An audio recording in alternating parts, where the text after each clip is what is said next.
जय भीम, नमो बुद्धाय साथियों। तो मेरा नाम है रेखा रानी और आप देख रहे हैं मेरा यूट्यूब चैनल रेखा ब्लॉग 85। तो साथियों, जैसा कि आप जानते हैं कि पूरे देश में भीम आर्मी आज़ाद समाज पार्टी का माहौल जिस तरीके से बना हुआ है और भीम आर्मी के लोग जिस तरीके से घर घर जाकर लोगों को समझाने का काम करते हैं, लोगों को जागरूक करने का जो काम कर रहे हैं, बहुत ही सराहनीय है। करके जमीन पे डालना होगा और ऐसे लोग जो राजनीति लड़ने का काम करते हैं। मेरा छोटा भाई सौरभ, जिसका एक हाथ खराब है, यहाँ का जिलाध्यक्ष कहाँ है? यहाँ का जिलाध्यक्ष ये देखो, मैं इसके घर गया, बहुत गरीब परिवार से है, लेकिन बाबा साहब अम्बेडकर के आंदोलन का इतना बड़ा अनुयायी है कि रात दिन काम करने के लिए तैयार है। कहता है भैया एक समय रोटी ना मिले तो फर्क नहीं पड़ता। जिस दिन जनता ने ऐसे लोगों को विधानसभा और संसद में बिठाने का काम कर दिया, उस दिन विधानसभा संसद तब चलेगी, तब किसानों की, मजदूरों की, गरीबों की बात होगी, महिलाओं की बात होगी, तब चलेगी। लेकिन ऐसा होता नहीं है। हमने व्यवस्था गंदी कर दी है। हम विधायक के बच्चे को विधायक बनाते हैं, हम मंत्री के बेटे को मुख्यमंत्री बनाते हैं। हमें बदलना होगा, बिल्कुल बदलना होगा। जो लोग सिर्फ हमारे धार्मिक वोट लेना चाहते हैं, उनको भी सिखाना होगा कि अगर तुम हमारे मरने में, हमारे जीने में, हमारी शिक्षा में, हमारी चिकित्सा में हमारे साथ सम्मिलित नहीं, तो हमारा वोट, सपोर्ट, नोट तुम्हारे लिए बिल्कुल नहीं। जिस दिन ये मन जनता बना लेगी, उस दिन व्यवस्था परिवर्तित हो जाएगी।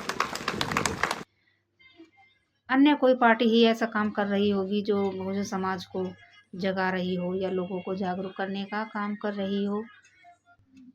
26 नवंबर को संविधान दिवस के उपलक्ष्य में भीम आर्मी ने संविधान बचाओ महारैली का आयोजन किया था, जिसमें जिला अध्यक्ष भाई सौरभ भारतीय जी और राष्ट्रीय अध्यक्ष विनय रतन जी भारतीय एकता मिशन के तहत उन्होंने संविधान बचाओ महारैली का आयोजन किया, जिसमें बहुत बड़ी जनसभा भी की गई और लोगों को समझाने का भी कार्य किया गया। अब जो जिला अध्यक्ष हैं भीम आर्मी के पीलीभीत के सौरभ भारतीय जी, भाई सौरभ भारतीय, तो मैं उनके बारे में आपको बताना चाहूँगी। तो साथियों, समय समय पर बात मेरी उनसे होती रहती है और बहुजन समाज को जगाने का काम वो करते हैं, ज़मीनी तौर पर जाते हैं। और आपने देखा होगा कि मैंने काफ़ी वीडियो भाई सौरभ भारतीय जी की बनाई थी, जो गन्ना किसानों का जो मुद्दा है और जो भूमि कटाव का जो मुद्दा है, बहुत सी ऐसे मुद्दे थे जो हमारी बहन बेटियों के ऊपर अत्याचार हो रहे हैं या शोषण हो रहे हैं। उन मुद्दों को लेकर वो डीएम कार्यालय जाते हैं और ज्ञापन सौंपते हैं। धरना प्रदर्शन भी सौरभ भारतीय द्वारा किए गए हैं और बहुत कड़ी मेहनत कर रहे हैं। और हालांकि जब मेरे उनसे बातचीत होती थी, मुझे यह नहीं पता था उनका एक हाथ भी खराब है। तो फिलहाल ही मुझे पता चला है और इतनी अच्छी स्थिति में भी नहीं है जो भाई सौरभ भारतीय जी हैं। और इनका काम इतना सराहनीय है कि ज़मीनी स्तर पर जाकर वो काम करते हैं, लोगों को जगाने का काम करते हैं। सलाम है उनके इस साहस को और बहुत ही सराहनीय काम करते हैं। तो भीम आर्मी के जो लोग हैं, कार्यकर्ता हैं, वो अपने समाज को जगाने की भरपूर कोशिश कर रहे हैं और लगे हुए हैं रात दिन लोगों को जगाने के लिए और अपना पूरा सहयोग दे रहे हैं कि हमारा बहुजन समाज जाग जाए और अपने हक अधिकारों को समझे। तो भीम आर्मी एक ऐसी पार्टी है, आज़ाद समाज पार्टी ऐसी पार्टी है जिसमें गरीबों को भी मौका मिल रहा है राजनीति में आने का, अपनी भागीदारी निभाने का। अन्य किसी पार्टियों में हो ना हो, पैसे देकर टिकट दिए जाते हैं, लेकिन भीम आर्मी आज़ाद समाज पार्टी में गरीबों के लिए जगह है और वो अपने, अगर उनकी इच्छा है समाज सेवा करने की और समाज के लिए काम करने की, तो वो भीम आर्मी ज्वाइन कर सकते हैं और समाज के लिए काम कर सकते हैं।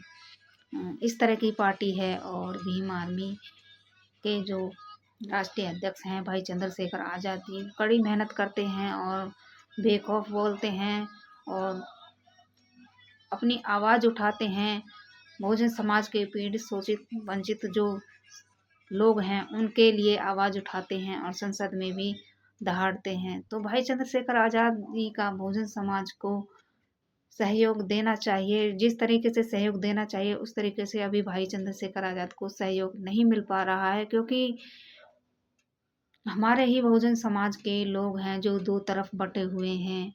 गलती उनकी भी नहीं है कि वो किस तरफ जाएं, उनको भी समझ में नहीं आता है क्या करें।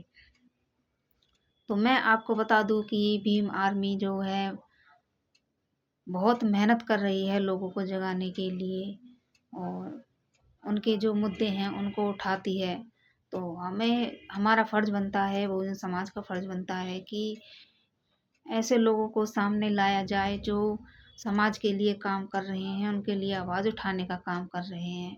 दूसरी खबर आपको मैं ये बता दूं, बहुत ही खुशी की खबर है कि औरैया ज़िले के बीकनपुर गांव में एक बुद्धि विहार लाइब्रेरी का उद्घाटन हुआ है, जहां पर एक दंपति जोड़ा है जिन्होंने अपनी धन संपत्ति लगाकर उस बुद्ध विहार को खड़ा किया है, उस लाइब्रेरी को खड़ा किया है। उनका खड़ा करने का मकसद सिर्फ यही है कि हमारे बहुजन महापुरुषों की विचारधारा हमारी आने वाली पीढ़ी के पास पहुँचे और वो पढ़ लिखने में अपनी रुचि दिखाएं और समाज के लिए काम करें और अपने बहुजन महापुरुषों के बारे में जानें। आप देख सकते हैं इस वीडियो में कि किस तरीके से इस बुद्ध विहार की दीवारों पर अपने बहुजन महापुरुषों की तस्वीरें लगी हुई हैं और उनके विचार भी दीवारों पर लिखे हुए हैं और संपूर्ण बहुजन समाज के जो महापुरुष हैं उन सभी की तस्वीरें वहाँ पर लगी हुई हैं। एक भी महापुरुष को वहाँ पर नहीं छोड़ा गया है, सभी के लिए वहाँ पर तस्वीरें लगाई गई हैं और पुस्तकें भी वहाँ पर रखी गई हैं। बाबा साहब का संविधान, भगवान बुद्ध और उनका धम्म की पुस्तक भी वहाँ पर रखी गई हैं और बहुजन समाज के जो बच्चे हैं उनको जागरूक करने के लिए यह कदम उठाया गया है, जो कि बहुत ही सराहनीय काम है। तीसरी खबर यह है कि अम्बाला में भी एक हमारे ही जो समाज सुधारक हैं, जो बहुजन समाज को जगाने का काम कर रहे हैं, समाज के लिए पे बैक टू सोसाइटी का काम कर रहे हैं। अम्बाला में भी एक ज़मीन खरीदी गई है जहाँ पर यूनिवर्सिटी बनाने का फिलहाल चल रहा है, प्लान चल रहा है और बहुजन समाज के बच्चों को आगे बढ़ाने के लिए काम चल रहा है।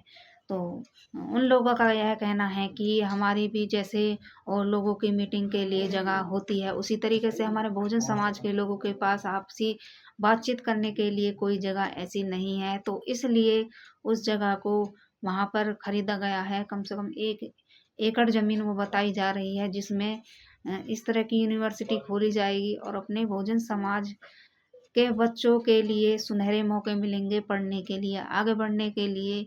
उनके द्वारा यह कहा गया है कि जिन बच्चों के पास किताबें नहीं हैं और फीस भरने के लिए पैसे दिए नहीं हैं, उन बच्चों को मौका दिया जाएगा और उनको फुल सहायता दी जाएगी, फुल मदद की जाएगी और अपने जो बहुजन समाज के बच्चे हैं उनको आगे बढ़ाने के लिए मौका दिया जाएगा। तो यह थी आज की वीडियो। अगर आपको पसंद आई तो वीडियो को लाइक करें, शेयर करें, चैनल को सब्सक्राइब जरूर कर लें और कमेंट जरूर करें। तो मिलते हैं फिर आपसे अगली ऐसी वीडियो में, तब तक के लिए जय भीम।